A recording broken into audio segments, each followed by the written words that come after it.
Bismillahirrahmanirrahim. Assalamualaikum warahmatullahi wabarakatuh.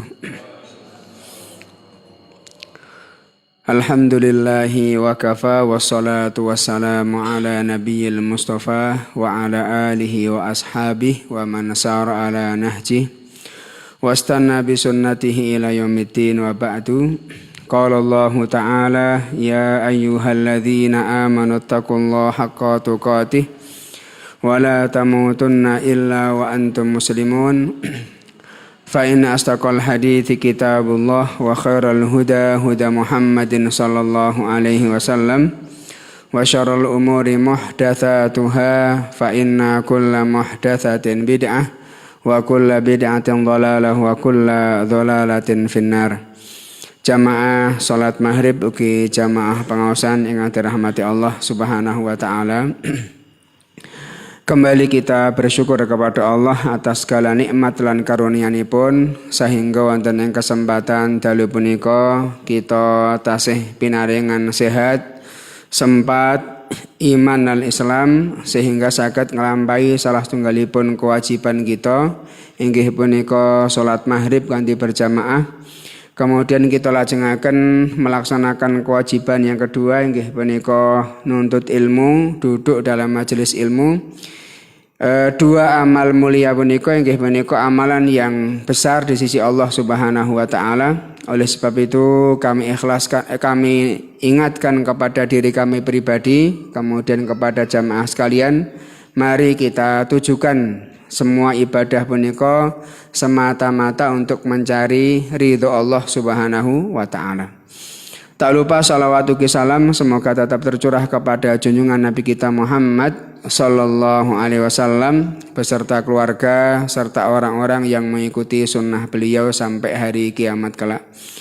Jamaah sekalian, kemarin malam Senin nggih, di depan rumah punika ada orang yang wafat. Kemudian teringat kaula kalih hadis Nabi Muhammad sallallahu alaihi wasallam. Betapa seorang yang wafat punika terpejam, kemudian tidak bisa berbuat apa-apa, kemudian dikelilingi oleh keluarganya dalam keadaan menangis, dan kemudian dimandikan, kemudian dikafani, kemudian disolatkan, kemudian kita iringi sampai ke kubur. Kula kemutan kalian sabda Rasulullah sallallahu alaihi wasallam, yatba'ul janazatu thalathah. Jenazah punika akan diikuti oleh 3 hal.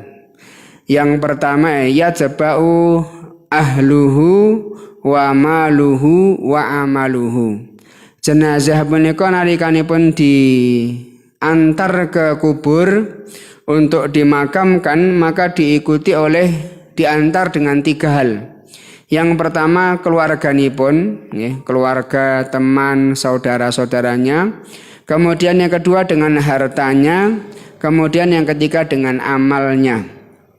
Rasulullah ngajengaken yarji'u thnani wa yabqa wahid.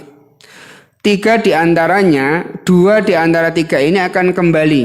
Yarji'u ahluhu wa maluhu. Harta dan keluarganya akan kembali ke rumah, meninggalkan jenazah di dalam kubur sendirian. Wa yabqa wahidun, yang tersisa membersamai jenazah tersebut inggih punika amal perbuatan orang tersebut. Timbul pertanyaan, amal yang bagaimanakah yang akan membersamai seorang jenazah atau orang yang dikubur?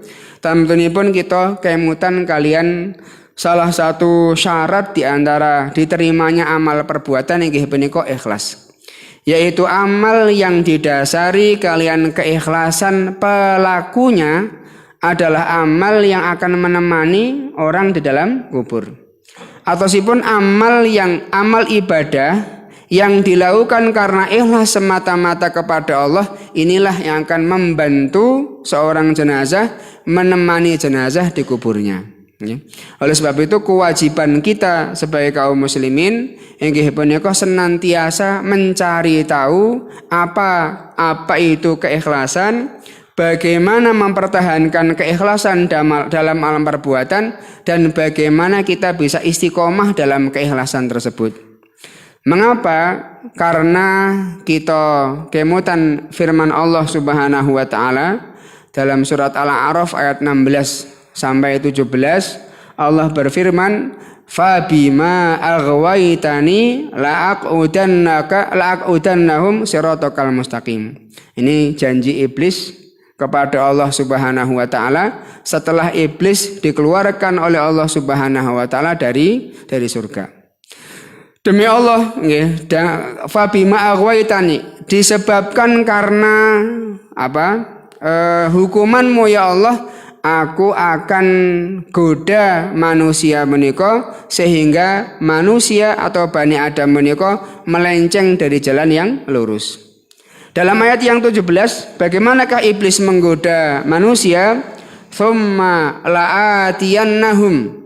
Sungguh kami, iblis ini berjanji kepada Allah, sungguh kami ini akan menggoda manusia mim baini aidihim, dari sisi depannya, wa min khalfihim, dari belakangnya, wa an aimanihim, dari sisi kanannya, wa an syama'ilihim, dan dari sisi kirinya, wala tajidu aktsaruhum syakirin, dan engkau tidak akan dapati manusia orang-orang yang bersyukur kecuali sedikit.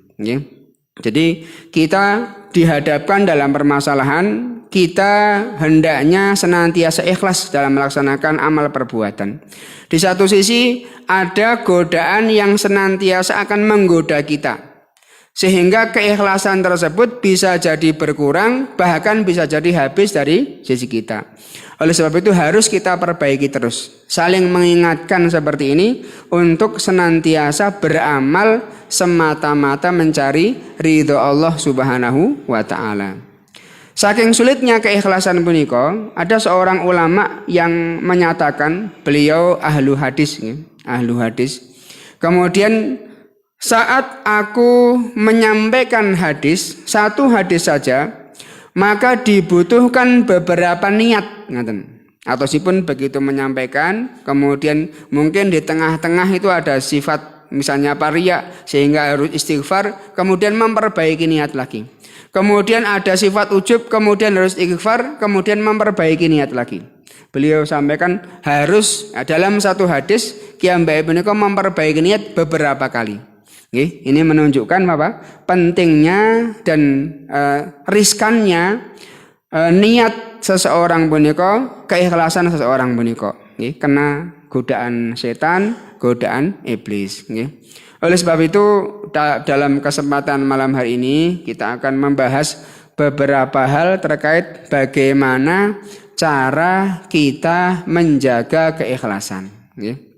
Ini adalah pesan bagi kami yang menyampaikan, kemudian bagi jamaah yang mendengarkan. Karena ini masing-masing kita bergelut dengan diri kita masing-masing, berjuang dengan diri kita masing-masing untuk mempertahankan keikhlasan saat kita beramal.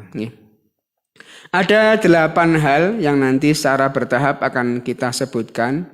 Bagi yang mencatat, ini ada yang pertama inggih punika berdoa. Caranipun yang pertama inggih punika dengan berdoa. Kemudian yang kedua inggih punika menyembunyikan amal, menyembunyikan amal. Kemudian yang ketiga, dalam beramal lihatlah orang yang lebih baik dari kita. Dalam beramal lihatlah orang yang lebih baik dari kita. Kemudian kecepatan mboten, Pak? Mboten nggih. Kecepatan mboten, Pak? Mas. Mboten nggih. Yang keempat inggih punika menganggap kecil amal yang dilakukan. Jadi menganggap kecil amal yang kita lakukan. Yang kelima, merasa takut amalnya tidak diterima. Yang kelima, merasa takut amal tidak diterima.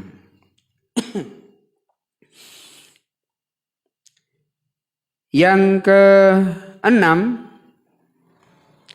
tidak terpengaruh oleh ucapan manusia. Tidak terpengaruh oleh ucapan manusia.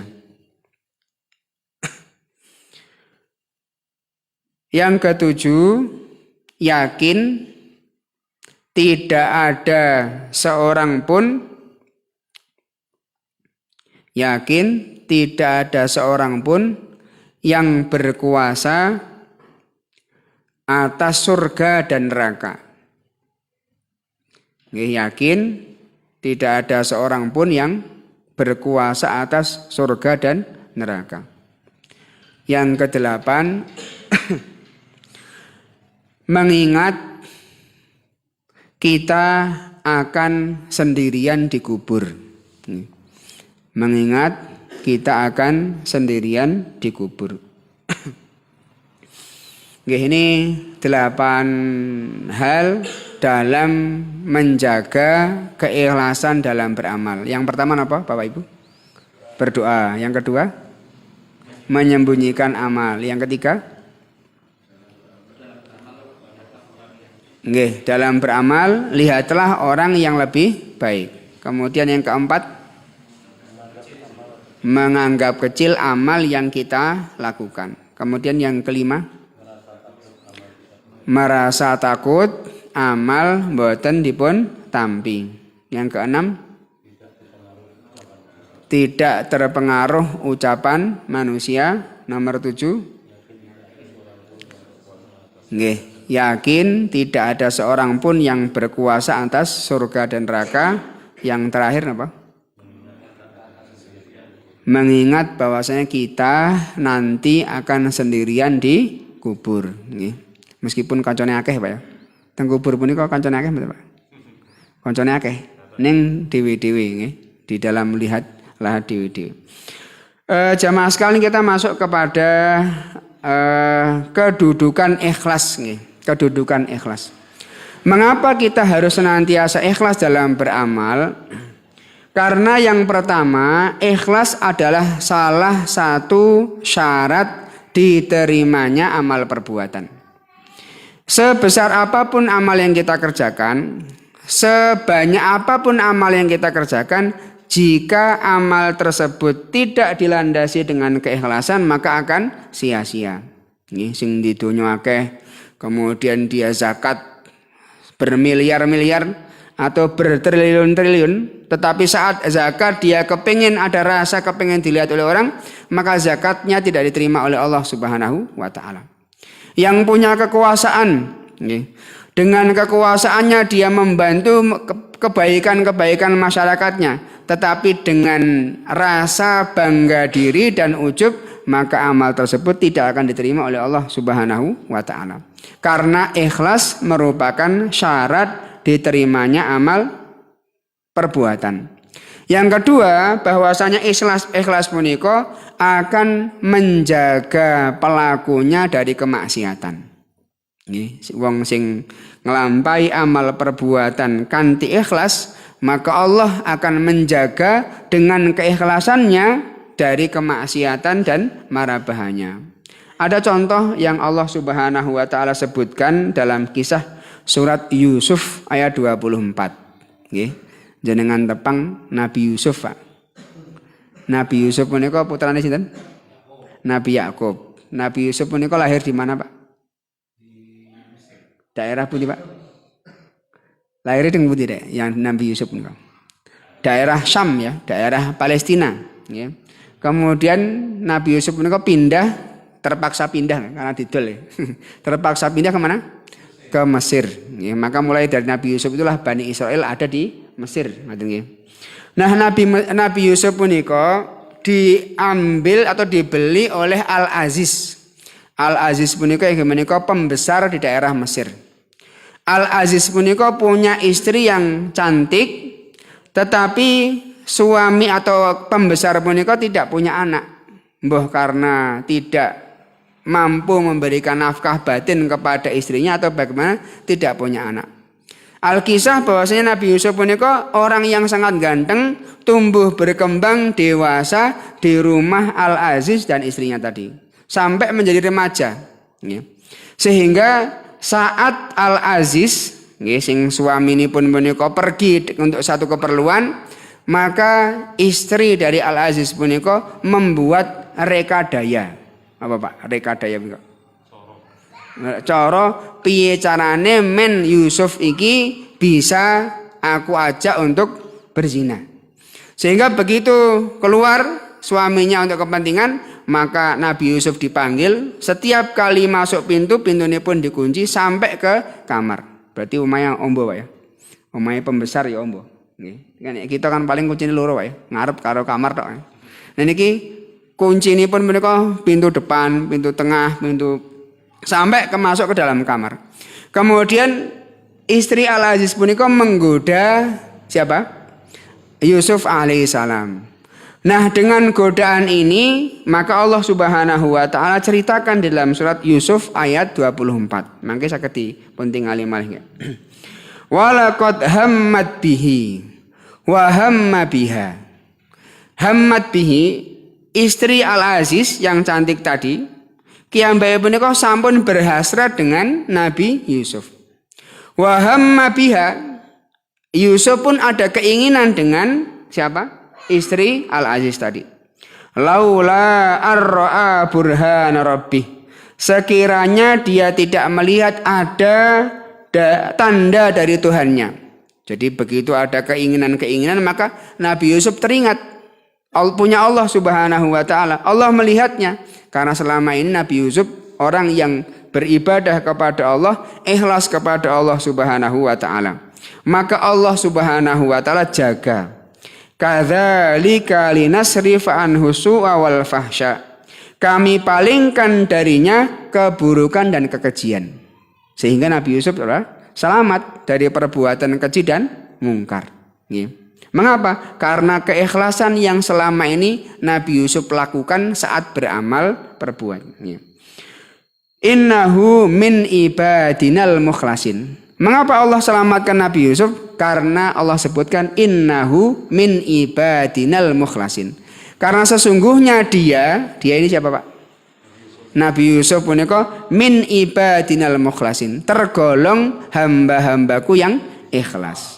Nih, jadi nih panjenengan kepengen dijaga dari kemaksiatan dan mara bahayanya, senantiasa kita ikhlaskan amal perbuatan kita. Ini yang kedua. Yang pertama syarat diterimanya amal, kemudian yang kedua apa? Akan dijaga dari kemaksiatan dan mara bahayanya. Kemudian orang yang ikhlas akan mendapatkan kedudukan yang tinggi di sisi Allah Subhanahu wa taala. Jadi yang ketiga apa? Mendapatkan kedudukan yang tinggi di sisi Allah. Saben melampai amal perbuatan, maka perbuatan tersebut ikhlas akan naik derajatnya. Rasulullah Shallallahu Alaihi Wasallam pernah bersabda, sesungguhnya andai kata engkau sujud satu sujud, satu tasjudu sajdatan, satu sujud, maka sujud itu akan mengangkat satu derajat, kemudian menghapus satu dosa. Amal perbuatan yang lain juga demikian.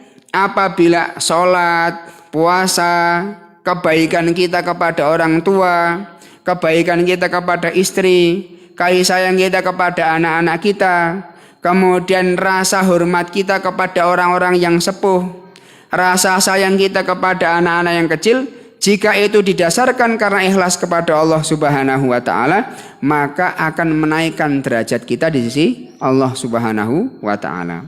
Kemudian yang berikutnya, keikhlasan akan menjadi pembuka untuk kebaikan yang lainnya.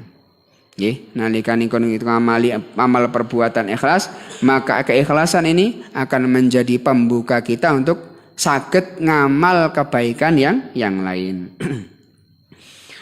Nabi Muhammad Shallallahu Alaihi Wasallam dalam riwayat Bukhari dan Muslim, Rasulullah bersabda, innaka lan tukhallafa fata'mala amalan tabtaghi bihi wajhallah illa izdatta bihi darajatan wa rif'atan.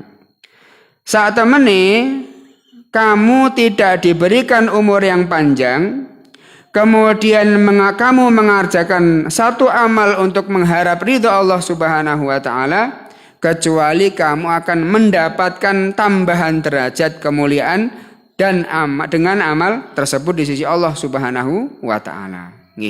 Ini dalil yang menunjukkan bahwasanya orang yang ikhlas akan naik derajatnya, menambah tinggi kedudukannya, kemudian menjadi pembuka pintu kebaikan yang lain. Kemudian yang berikutnya di antara keutamaan keikhlasan, keikhlasan punika akan menentramkan jiwa, menentramkan dan menenangkan jiwa.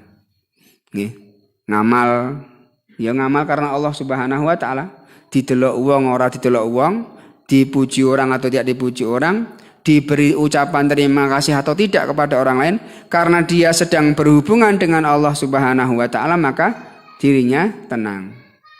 Kadang-kadang kan enten tiyang sing mboten ikhlas maringi tiyang menika, lah iya semrono seprono seprene dikai bantuan kok ora matur nuwun pun ora.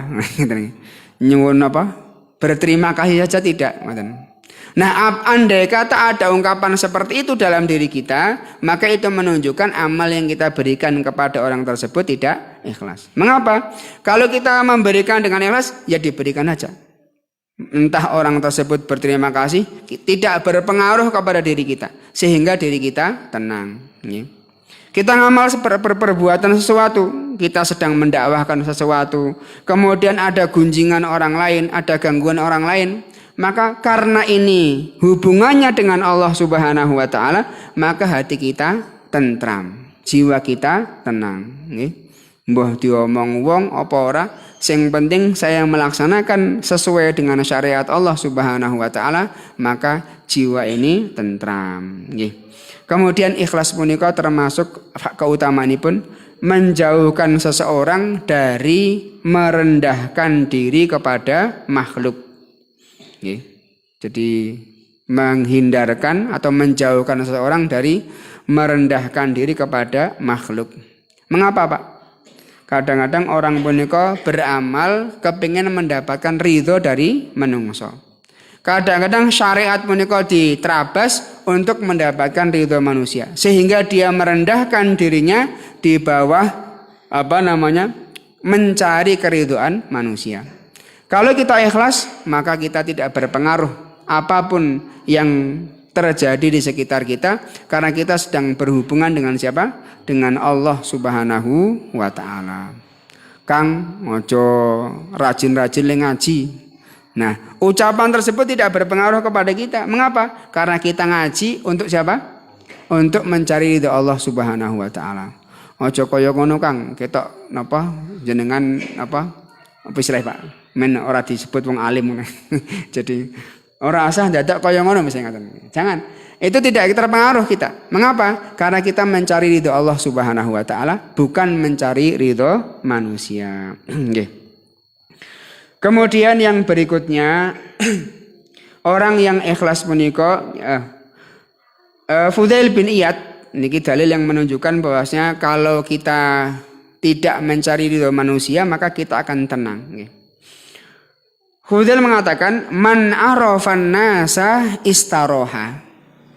Sapa wonge sing sumerap hakikatipun menungso, maka kiyambakipun akan tenang dan santai. Barang siapa yang tahu hakikat manusia, maka dia akan tenang dan santai. Mengapa? Manusia punika tidak akan mampu memberikan manfaat dan tidak akan mampu memberikan madharat. Jadi aslinya menungso punika, meskipun ketok gagah kemudian menakutkan ngoten, aslinya mereka ini tidak mampu memberikan manfaat maupun madharat. Saged ngenai kita, mengapa? Karena Allah Subhanahu wa taala mengizinkan. Jadi kalau Fudail mengatakan man arafan nasa istaroha, sapa wong sing mengerti hakikat manusia, kiyambakipun akan tenang dan damai. Apapun yang dia laksanakan, maka itu sesungguhnya atas kehendak Allah Subhanahu wa taala. Jamaah sekalian, kita masuk pada nasihat yang disebutkan oleh Syekh Abdul Muhsin Al-Qasim hafizahullah taala dari 8 tadi Bang ya. Nggih, 8 ini kita masuk yang pertama. Bagaimana agar keikhlasan punika terjaga saat kita melaksanakan amal perbuatan. Yang pertama apa Pak? Berdoa. Nggih, berdoa. Kita ketahui pilih manah menungso punika baina isbi'ai ar-Rahman. Manah kula panjenengan sami punika dalam hadis yang sahih di antara 2 jari jemari Allah Subhanahu wa taala. Allah akan bolak-balikkan hati sesuai dengan kehendak Allah. Maka karena Allah yang punya hati, maka kita meminta kepada Allah Subhanahu wa taala agar hati kita bisa diluruskan. Ngoten nggih? Maka mengapa kita harus berdoa? Karena Allah Subhanahu wa taala menguasai penuh hidayah seorang hamba. Allah menguasai penuh hidayah seorang hamba. Dan di antara doa yang hendaknya kita baca untuk menguatkan keikhlasan, inggih punika doa yang sering dibaca oleh sahabat yang mulia Umar bin Khattab radhiyallahu taala anhu.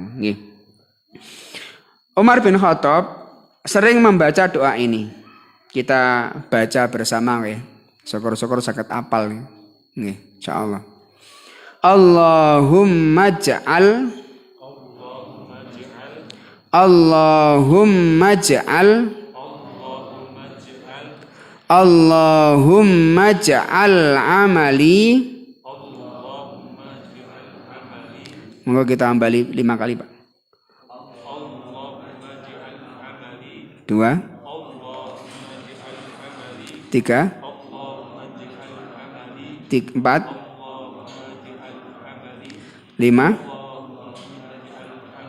Nggih, berarti sudah hafal. Allahumma ja'al amali. Yang lanjutnya kullahu sholihan. Kullahu sholihan. Kullahu sholihan. Kita gabung Pak ya. Allahumma ja'al amali kullahu khalisan. Dapal. Kita baca 5 kali.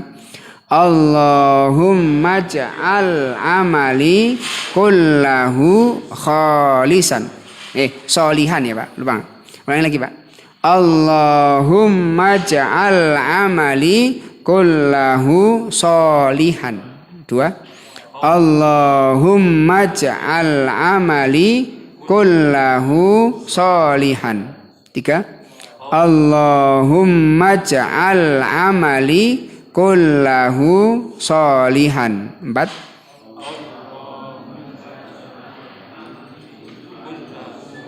Leres. Bapak-bapak.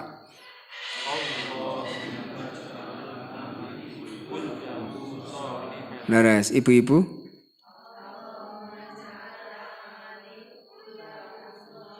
Nggih, gampil nggih Pak nggih. Mengapa doanya gampil? Allahumma ja'al amali kullahu solihan. Ada lanjutanipun Pak. Nek lanjutanipun nek kita hafalke entek waktune. Mangke saya tulis nggih, mangke tulis nggih. Jaga tulis. Wa ja'alhu nggih, wa ja'alhu tanpa diikuti Pak, ditulis mohon. Wa ja'alhu liwajhika kholison. Saya ulangi, waj'alhu liwajhika kholison. Waj'alhu liwajhika kholison. Waj'alhu liwajhika kholison. Nggih. Wala taj'al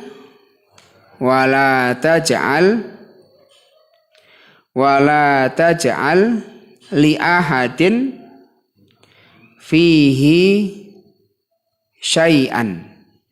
Saya ulang lagi, wala taj'al li ahadin fihi syai'an. Wala taj'al li ahadin fihi syai'an. Coba dibaca di awal Pak, yang nyantet. Allahumma ja'al nggih. Nggih. Baik, nggih kita terjemahkan nggih. Allahumma ja'al amali kullahu solihan. Allahumma ya Allah, ij'al jadikanlah amali amalku kullahu solihan, semuanya soleh. Nih, jadi ya Allah jadikanlah amalku semuanya soleh. Waj'alhu dan jadikanlah ia ini kembali ke mana Pak? Amal ya. Waj'alhu dan jadikanlah amalku tadi liwajhika kholison, ikhlas untuk mengharapkan wajahmu. Ya Allah jadikanlah amalku ini soleh, kemudian jadikanlah amalku ini ikhlas untuk mengharap wajahmu ya Allah. Wala taj'al li ahadin fihi syai'an, dan janganlah jadikan sedikit pun dari amal tersebut untuk siapapun selain engkau. Jadi kita minta amalnya biar soleh, amalnya ditujukan hanya kepada Allah Subhanahu wa taala, dan kita berlindung jangan sampai amal tersebut untuk orang lain. Ngoten nggih. Ini yang pertama, nggih, berdoa. Nggih, maka perbanyak doa. Saya ini pun saderengipun kita medal saking griya napa? Bismillahirrahmanirrahim. Sambil berjalan ke masjid kita niatkan, saya mau datang ke masjid, sholat berjamaah. Ya Allah jadikanlah sholat berjamaah saya ini amal soleh. Terimalah sholat berjamaah ini sebagai amal untuk mengharapkan wajahmu ya Allah.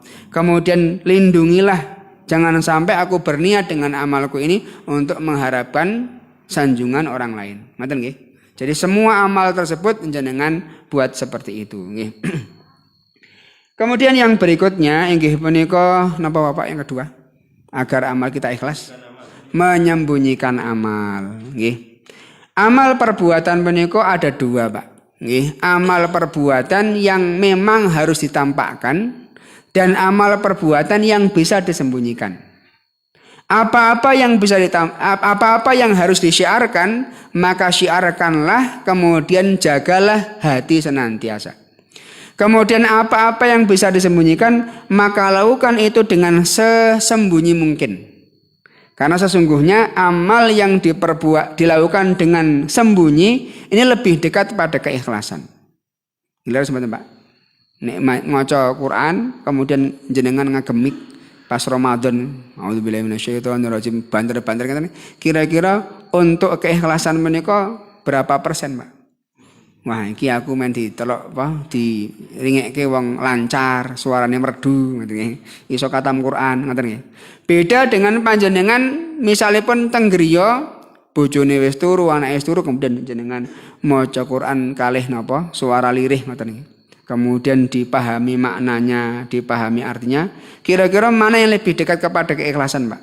Sing dijaharke wau atau yang disembunyikan, Pak? Yang disembunyikan. Dan amal yang disembunyikan punika punya keutamaan lebih besar daripada amal yang ditampakkan. Istighfar yang dilakukan pada malam hari itu lebih besar pahalanya di sisi Allah Subhanahu wa taala. Mengapa? Lebih cenderung kepada keikhlasan. Nah, amal yang ditampakkan contohnya pun apa, Pak? Kata sholat berjamaah. Sholat berjamaah aja sampai jenengan wah aku ape berangkat sholat berjamaah engko lah aku timbul riak, daripada timbul riak aku omah wae. Ini berarti tidak benar asal. Mengapa? Karena amal atau sholat berjamaah punika gimana kok amal yang ditampakkan. Seperti infak dan sedekah. Sesekali panjenengan punika menampakkan amal perbuatan tersebut dalam rangka apa? Dalam rangka berdakwah, mengajak orang lain. Ada share-sharean donasi, bantuan, pembangunan masjid. Wah, ini saya ada rezeki ya Allah, saya ikhlaskan kepadamu ya Allah. Saya berusaha membantu ini liwajhika. Kemudian saya niatkan untuk memotivasi yang lain. Misalnya, bismillah saya transfer 10 juta. Misalnya gitu. Wah, kayak kok Pak Fulan kok 10 juta. Koncone ketoke mobile kae gek Zebra, aku mobilku Innova. Mosok sing kayak napa jenenge? infak 10 juta aku kur 1 juta. Berarti 15 juta. Ini boleh, itu boleh sesekali. Tetapi yang paling utama seperti sedekah ini nggih menika apa? Disembunyikan. Nggih. Kita pernah ada seorang fakir miskin Madinah itu setiap malam mendapatkan kiriman gandum sakarong orang-orang fakir miskin dan mereka tidak tahu siapa orang yang mengirimkan ini. Ternyata setelah wafatnya namanya siapa? Ali bin Hasan bin Ali bin Abi Thalib, cicitipun Ali atau cicitnya Rasulullah apa canggahnya Rasulullah Pak? Ali bin Hasan bin Ali bin siapa? Berarti cicitnya ya. Kalau dari jalur Fatimah. Cicitnya siapa? Rasulullah SAW. Putunya Ali bin Abi Thalib. Ini baru diketahui bahwasanya itu berhenti setelah wafatnya Ali bin Hasan bin Abi Thalib ini. Kemudian saat memandikan terlihat di punggungnya ini bekas hitam karena ya rekoso le manggul gandum, tidak memerintahkan kepada pembantu tapi dipanggul kiambak untuk menyerahkan kepada fakir miskin. Disembunyikan oleh Ali. Dan banyak para ulama yang menyembunyikan amal perbuatannya karena menyembunyikan amal ini lebih condong kepada keikhlasan. Ada seorang ulama yang punya tulisan buku yang banyak, kemudian ia sengaja tidak mempublikasikan tulisannya ini, karangan bukunya, padahal luar biasa faedahnya. Kemudian berpesan kepada saudaranya yang ada sekitar itu atau muridnya, kalau saya meninggal dalam posisi seperti ini atau seperti ini, lupa ya menyampaikannya, maka itu menunjukkan bahwasanya saya ikhlas. Maka cetaklah atau perbanyaklah buku-buku saya. Tapi kalau saya meninggal dalam keadaan begini atau begini, saya lupa nih, begini atau begini, maka bakarlah buku-buku saya. Itu menunjukkan saya membuat buku tersebut tidak ikhlas. Akhirnya disebutkan bahwasanya posisinya seperti yang disampaikan sedang ikhlas, maka barulah buku-buku itu dicetak kapan? Setelah penulisnya wafat. Setelah penulisnya wafat. Maka ini bagaimana para ulama, orang-orang soleh menyembunyikan amal perbuatannya. Dalil yang menunjukkan hal ini nggih punika hadis yang masyhur dari Rasulullah sallallahu alaihi wasallam tentang 7 golongan manusia yang mendapatkan naungan Allah di hari kiamat nanti. Di saat matahari didekatkan 2 mil, maka orang tersebut dinaungi oleh Allah Subhanahu wa taala. Siapa di antara mereka? Di antara mereka yang menika orang yang menginfakkan hartanya dengan tangan kanannya, kemudian sing tangan kiwa orang ngerti. Kira-kira ngono piye, Pak? Jadi dia berinfak kepada Allah Subhanahu wa taala dengan tangan kanannya, kemudian tangan kirinya tidak mengetahui. Artinya dia sangat menyembunyikan amal perbuatannya. Inilah yang akan ditolong oleh Allah Subhanahu wa taala. Nggih. Bishr al-Haris piyambake punika pernah mengatakan, janganlah engkau beramal hanya agar engkau diingat manusia. Janganlah engkau beramal hanya agar engkau diingat manusia. Sembunyikanlah amal kebaikan sebagaimana engkau menyembunyikan kejelekan-kejelekan. Niki terutama bagi para misalnya pengurus, kemudian pembesar, kemudian orang yang punya pengaruh, ini riskan untuk mendapatkan ini ya. Maka hati-hatilah, maka hati-hatilah. Disebutkan ini, Pak. Mengapa sholat sunnah nafilah kemudian istighfar di waktu malam itu memiliki keutamaan yang lebih besar di sisi Allah Subhanahu wa taala? Karena semua itu lebih mudah untuk disembunyikan dan lebih dekat dengan keikhlasan.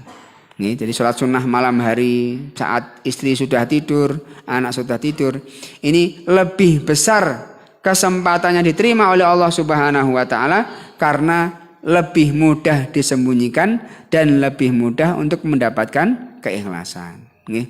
Karena sudah adzan, maka kita cukupkan terlebih dahulu yang disampaikan ini. Intinya pun Bapak Ibu sekalian, kita dituntut untuk senantiasa memperbaiki niat. Seluruh amal perbuatan punika sebelum kita amalkan, maka perbaiki dulu niat dalam melaksanakan amal perbuatan tersebut. Kalau niatnya semata karena Allah Subhanahu wa taala, segera laksanakan. Kalau niat tersebut ada keraguan-keraguan, perbaiki dulu, kemudian barulah panjenengan laksanakan. Karena hanya amal yang didasari keikhlasan kepada Allah Subhanahu wa taala lah yang akan diterima oleh Allah Subhanahu wa taala dan akan menemani kita di dalam kubur kita. Semoga Allah Subhanahu wa taala memberikan keistiqomahan kepada kita, mewafatkan kita dalam keadaan mukmin dan muslim, kemudian menyelamatkan kita di alam barzah, kemudian memasukkan kita ke dalam surga Allah Subhanahu wa taala. Allahumma amin. Kita tutup dengan doa kafatul majelis. Subhanakallahumma bihamdika asyhadu an la ilaha illa anta astaghfiruka wa atubu ilaik. Assalamualaikum warahmatullahi wabarakatuh.